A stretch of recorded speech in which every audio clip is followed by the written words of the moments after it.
usar a linguagem corporal como relevante para a própria vida, integradora social e formadora de identidade. Certo? Então, olha só. Primeiro aqui, habilidade. Reconhecer as manifestações corporais de movimento como originárias de necessidades cotidianas de um grupo social. Ou seja, cada grupo desse especificamente, ele vai apresentar para a gente alguns elementos que vão influenciar na vida dessas pessoas. Isso se tratando de relação ao movimento, tá? Então, a gente vai trabalhar aqui a questão 1, a 2 e a 3, tá? Se der tempo, vamos pensar positivo, né? Então, vamos lá, vamos acompanhando junto algumas anotações, depois a gente vai conversando a respeito e vocês vão fazendo dentro desse contexto, tá? A dança é importante para o índio preparar o corpo e a garganta e significa energia para o corpo, que fica robusto. Na aldeia, para preparo físico, dançamos desde as 5 horas da manhã até as 6 horas da tarde. Passa-se o dia inteiro dançando quando os padrinhos planejam a dança dos adolescentes. O padrinho é como um professor, um preparador físico dos adolescentes. Por exemplo, quer passar a mochila para comigo? Oi? Só mudou a página. É a 68, né? Por exemplo, o padrinho sonha com um determinado canto e planeja para todos entoarem. Todos os tipos de dança vêm dos primeiros chavantes, que são esses nomes bonitos que agora não vou falar porque eu falo muito bem essa língua, então vocês vão ficar surpreendidos. Que foram descobrindo através da sabedoria como iria ser a cultura chavante. Até hoje existe essa cultura, essa celebração. Quando o adolescente fura a orelha, é obrigatório ele dançar toda noite e tem de acordar à meia-noite para dançar e cantar. É obrigatório e eles vão chamando um ao outro em um grito especial. Tá? Então, ele colocou todo o contexto que acontece, esses movimentos dentro daquela aldeia, dentro desse povo especificamente. Tá?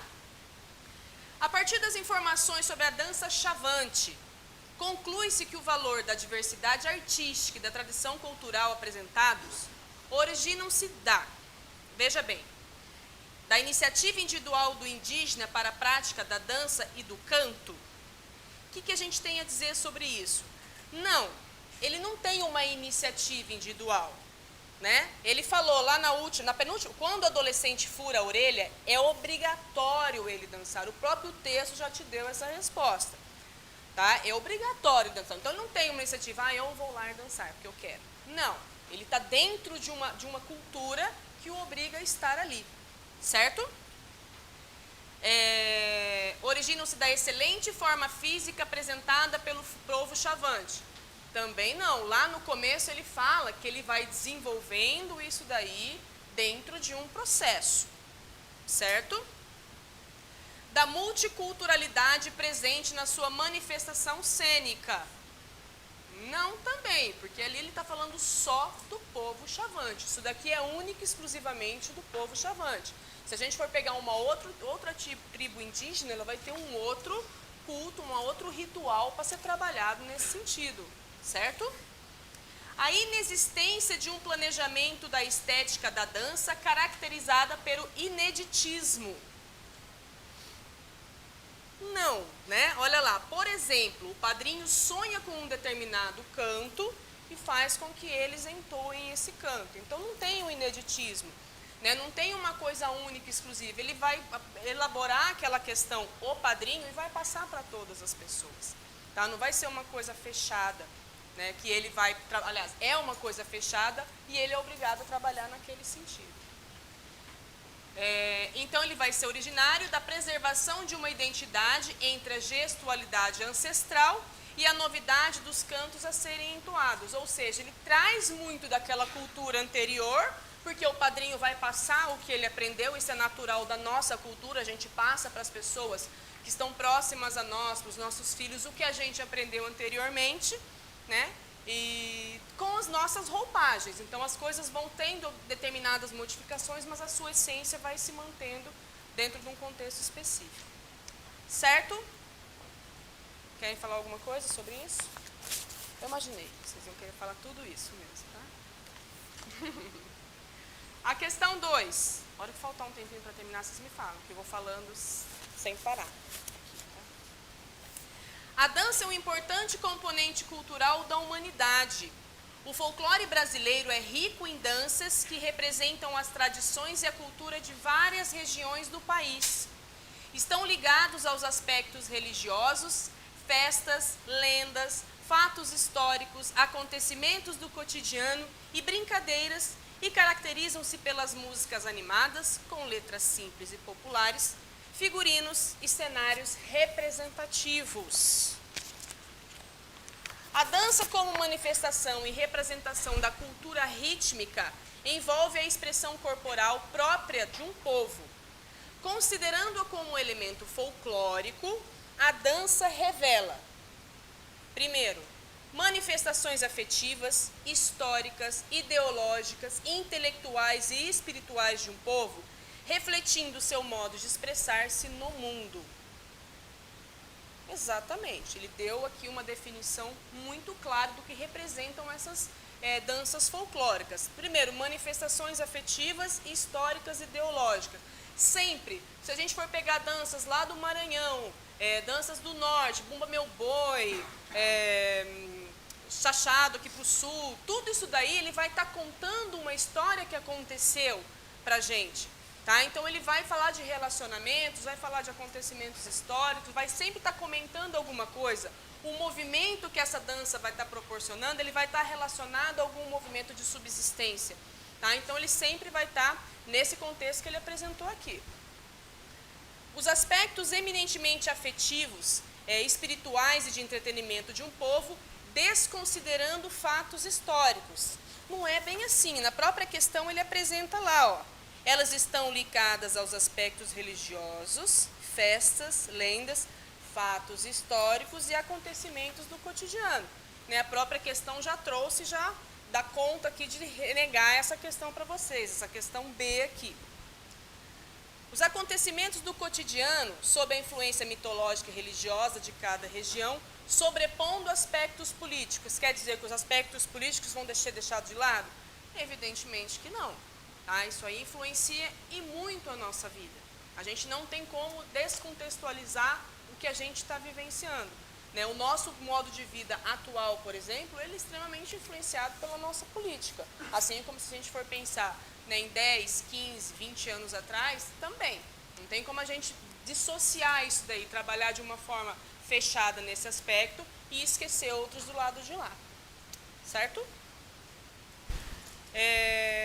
A dança revela tradições culturais de cada região, cujas manifestações rítmicas são classificadas em uma das mais originais. A questão não é ser original, tá? Que ele está falando original que ela inventou e só tem naquele lugar ali. Não. Né? Danças folclóricas, jogos e brincadeiras, tudo isso daí que é perpetuado pela nossa cultura, cada lugar vai ser de uma forma diferente. Se a gente puxar para a questão do jogo, por exemplo, então se eu falar assim, eu jogo bets aqui na minha cidade, né? Tem que falar, mas lá na minha cidade chama taco, né? Lá na minha outra cidade chama tal coisa, e assim vai. Mas ele não é um jogo original, ele não é único exclusivamente dessa forma, não. Mesma coisa a dança. Às vezes tem danças tem influências circulares, que são aqui mais da região sul, por uma questão de influência alemã e tudo mais, mas elas acontecem também lá no Norte e Nordeste, por uma questão de migração e tudo mais. No entanto, elas têm conotações diferentes, mas elas não são originais. Expressam-se... dança revela lendas que se sustentam em verdades históricas, uma vez que são inventadas e servem apenas para uma vivência lúdica de um povo. Não, tá? Não são inventadas. Igual eu falei para vocês, já a cultura acontece nessa forma. Ela vai vir de situações do cotidiano, de situações de subsistência, não foram inventadas. Tá? E elas não são únicas e exclusivamente para a vivência lúdica de um povo. Elas são feitas para contar histórias, são feitas para ritos religiosos, elas têm uma finalidade específica. Tá? Algumas danças, claro, ela tem uma conotação lúdica muito forte, mas ela também vem para passar informação. Ela vem para dar um contexto na vida da gente. Certo? Então, vocês percebam, por exemplo, até aqui, que a dança, nosso movimento corporal, ele tem uma identidade. Então, se hoje, por exemplo, eu fosse dar uma aula de dança para vocês, vamos montar uma coreografia. Aí a gente você ia pensar em movimentos que você já teve, movimentos que você já fez. Por isso que eu trabalho com dança, nossa, eu vou montar uma coreografia muito rapidinho, porque eu experimento o meu corpo de várias formas. Eu não trabalho com dança, então eu não tenho tantos movimentos assim, certo? Agora, mesma coisa no nosso corpo, e hoje em dia a nossa tecnologia está aqui fazendo com que a gente fique cada vez mais sedentário. Então a gente vai experimentando os nossos movimentos cada vez menos, a gente vai se fechando cada vez menos. E a gente sabe que o nosso corpo também é um meio de comunicação. Né? Todo mundo, se você chega na sua casa, às vezes parado, quieto, a sua mãe, sua mulher, enfim, seu marido, enfim, vai chegar e falar, não, se aconteceu alguma coisa. Você não precisa falar para as pessoas o que você sente, o que você pensa, que às vezes no teu gestual a gente já sabe qual que é o teu pensamento e o que aconteceu com você. Então o corpo é uma forma de expressão também. Tá? Por isso que ele está junto englobado nessas competências aqui. Tá? E a dança, o jogo, o lazer, as brincadeiras, elas estão dentro desse contexto. Estão usando esse corpo para passar determinadas informações aí para a gente. Certo? Então vamos lá para a nossa questão 3. Do Enem 2014. Aqui é o país do futebol. O Brasil está vazio na tarde de domingo, né? Olha o sambão aqui. Olha o sambão. Aqui é o país do futebol. No fundo desse país, ao longo das avenidas, nos campos de terra e grama, Brasil só é futebol. Nesses 90 minutos de emoção e alegria, esqueço a casa e o trabalho. A vida fica lá fora, o dinheiro fica lá fora, a cama fica lá fora, a mesa fica lá fora, a fome fica lá fora, a comida fica lá fora, a vida fica lá fora e tudo fica lá fora. E ele traz, é uma letra de música, né, do Wilson Simonal, para a gente discutir a respeito dela aqui. Né? Quando a gente mexe com essas questões de futebol, sempre gera uma polêmica, assim, porque tem um lado da paixão, que a gente gosta da modalidade, né? A gente gosta de tirar sarro um do outro, para quem torce para o Corinthians, para quem torce para não sei o quê, para quem torce para o Flamengo, e assim vai, né? Só que a gente tem que entender também as questões políticas, as questões sociais, né, que envolvem todo esse contexto nesse sentido. Na letra da canção de Wilson Simonal, o futebol como elemento da cultura corporal de movimento e expressão da tradição nacional é apresentado de forma crítica e emancipada, tá? Então ele está fazendo uma crítica ao futebol para você olhar de outra forma. Lembrando assim, quando a gente fala em ser crítico, não é a gente falar mal da coisa, tá? Ah, não, vou ser crítico em relação a determinado ponto, então ele está falando mal. Não, a crítica é você pegar determinada situação, desconstruir aquilo e construir novamente. Então, eu única e simplesmente falar mal de determinadas coisas, eu não estou sendo crítico. Tá? Você ser crítico é um ato pensante. Tá? Você tem que ver como aquilo pode ser feito de outros olhos. Ou o que a pessoa pensou para fazer aquilo lá. Tá? Então, isso é ser crítico, tá? É apresentado de forma crítica e emancipada devido ao fato de reforçar a relação entre o esporte, futebol e o samba? Não, né? Ele traz aqui as situações ainda bem distintas, né? Que o samba está presente também como uma questão de lazer e o futebol à parte como uma questão de lazer. Que ele traz questões distintas e ele dá ênfase para o futebol, tá? Ser apresentado como uma atividade de lazer, ele não está sendo crítico. Se ele tivesse apresentado o futebol como uma atividade de lazer aqui, né, ele teria até sido mais direto, mas ele usou isso aí como entrelinhas, ele usou essa música aqui como um pano de fundo para fazer uma crítica. E realmente, eu assistir o futebol na parte da tarde da minha casa, no meu momento, no meu tempo livre, né, é o meu momento de lazer. Porque lá na Revolução Industrial, quando estabeleceu as relações de trabalho, e nós conseguimos, né, as leis trabalhistas, conseguimos o nosso tempo de trabalho, o nosso tempo foi dividido em 3, que é o tempo livre, o tempo de trabalho e o tempo disponível. Vamos pensar assim, que o nosso tempo de trabalho é aquele trabalho das 8 às 6 da tarde, que eu ganho dinheiro. né? No caso de quem estuda, aquele horário que você está na escola, estudando e aprendendo. Aí eu tenho um tempo disponível, que é aquele horário meu de almoço. Não estou trabalhando, não estou ganhando dinheiro com aquilo ali, mas também eu tenho que almoçar, eu tenho que tomar banho, eu tenho que dormir para descansar para outro dia. Então esse é um tempo disponível. E depois que eu fiz todas as minhas obrigações do dia, de trabalho e de subsistência, é o que me sobra de tempo livre. Esse é o meu tempo de lazer. Vamos pensar, vamos fazer uma conta aqui para a gente entender como é que é a nossa vida, como é que é o nosso lazer. Olha só.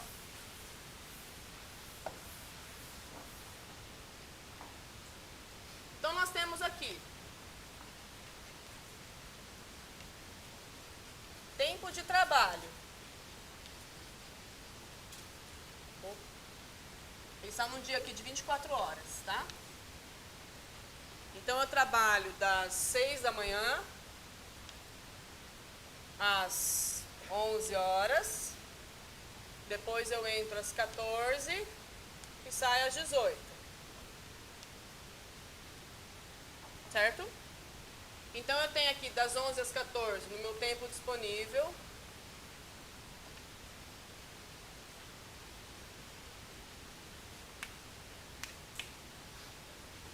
Uma hora aqui de tempo disponível, vamos somar. Aí eu chego em casa às 6 horas, vou tomar banho, vou comer, vou limpar a casa, lavar roupa, né? Tempo disponível, tá? Porque não é uma obrigação. Se eu não quiser fazer nada disso, eu não preciso fazer. Se eu não quiser tomar banho, se eu não quiser comer, se eu não quiser fazer isso, eu não preciso fazer. Mas eu tenho que fazer. É subsistência, certo? Então vamos pensar que eu chego às 18, cadê 18? 19, 20, 21, 22 horas. Vamos pensar, 22 horas. Então mais 4 horas de tempo disponível. Aí 22 horas eu já estou morrendo de sono, porque imagina, eu trabalhei o dia todo, já estou morrendo de sono, vou dormir e trabalhar às 6. Então assim, se eu estou com sono, é fisiológico, não é isso? Então eu preciso dormir. Eu não vou dormir porque eu quero dormir. Eu estou com sono, eu preciso dormir porque eu preciso trabalhar no dia seguinte. Né? Quando a gente tem insônia de madrugada, a gente fica com uma raiva, quando a gente tem que acordar daqui a pouco, eu estou aqui sem dormir. Então é tempo disponível também. Olha que interessante. E cadê o nosso tempo livre?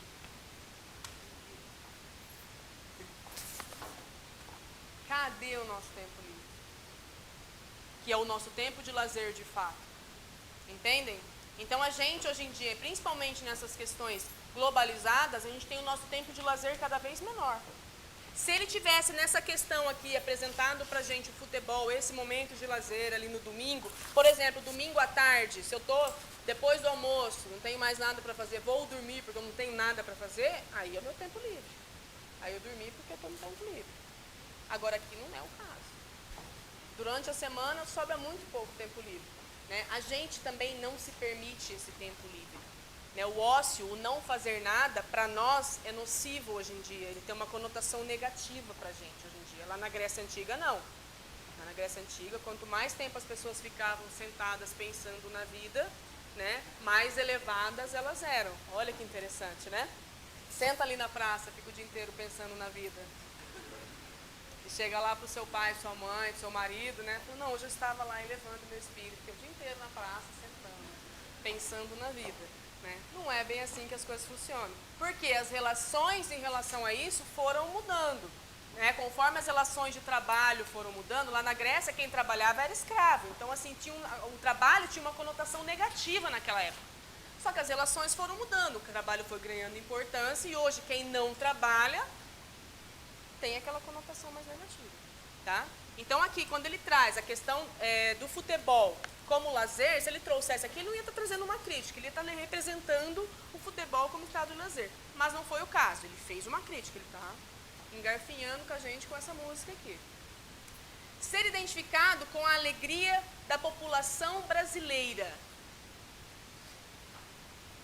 Não também, tá? Porque aqui ele apresenta, né, ele está brincando, ele faz uma sátira, quer dizer que tudo fica lá fora.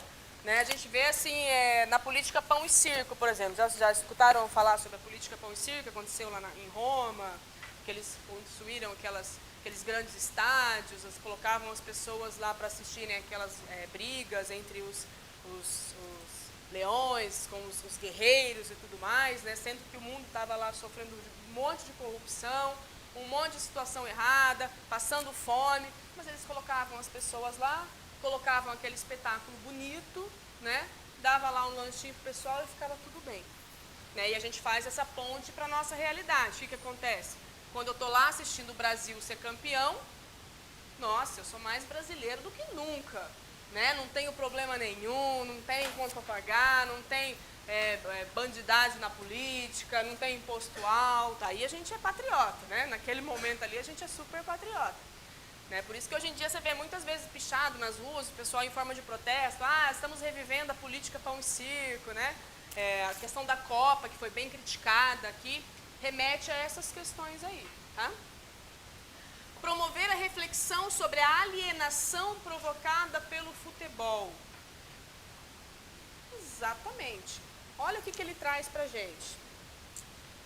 No fundo desse país, ao longo das avenidas, quer dizer, toda a parte, lá no fundo do país, eu esqueço da casa, do trabalho, a vida fica lá fora, o dinheiro, aí ele entra ainda, né? A fome, a comida. Quer dizer, nesse momento que eu estou jogando, o meu time está jogando, ele tem que ganhar. Né? Se ele perder, eu estou com ele também. Agora, se eu estou passando fome, se as questões estão dessa forma comigo, eu vou esquecer. Então, o futebol, ele traz como o futebol aliena as pessoas, como o futebol tira as pessoas dos pontos comuns que elas deveriam estar pensando. Né? Elas deveriam raciocinar de uma forma mais crítica em relação à nossa política, à nossa sociedade, ao nosso contexto, mas não. Entrou o futebol na parada, a gente não consegue mais pensar em nada. A gente consegue só pensar, né, no nosso time sendo campeão nesse sentido. Certo?